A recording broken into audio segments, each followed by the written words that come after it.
নমস্কার, আমি ডক্টর জ্যোতিরূপ গোস্বামী। আমি একজন ক্যান্সার বিশেষজ্ঞ। কলকাতাতেই আমি কাজ করি।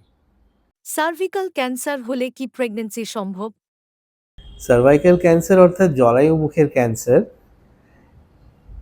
এটার চিকিৎসার জন্য যেটা প্রয়োজন হয়, মানে প্রথম বা দ্বিতীয় স্টেজে, সেটা হচ্ছে জরায়ু বাদ দিয়ে দেওয়া।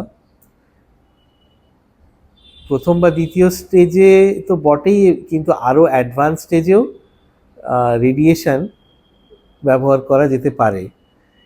সেক্ষেত্রেও মহিলার যে ওভারি, সেগুলো যেহেতু আক্রান্ত হয়, তাই শরীরে জরায়ুটি থেকেও তার পক্ষে মানে তার মা হওয়ার সম্ভাবনা তখন ব্যাহত হয়। কিন্তু কিছু উপায় আছে, সেগুলো এবার বলি।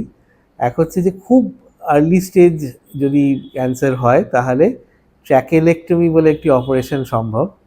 সেখানে জরায়ুর একটি অংশ কেবল বাদ দেওয়া হয়।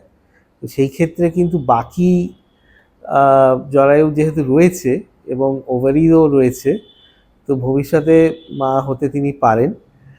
আর যদি রেডিয়েশনের ক্ষেত্রে আমরা যাই, তাহলেও কিন্তু ওনার ওভাম যদি আমরা আগের থেকে সংগ্রহ করে সেটাকে প্রিজার্ভ করি, তাহলে তার মাধ্যমে তার পক্ষে প্রত্যক্ষভাবে না হলেও পরোক্ষভাবে মা হওয়া সম্ভব।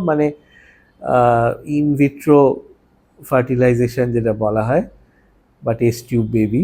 সেক্ষেত্রে যে একজন সারোগেট এর মাধ্যমে তিনি মা হতে পারেন।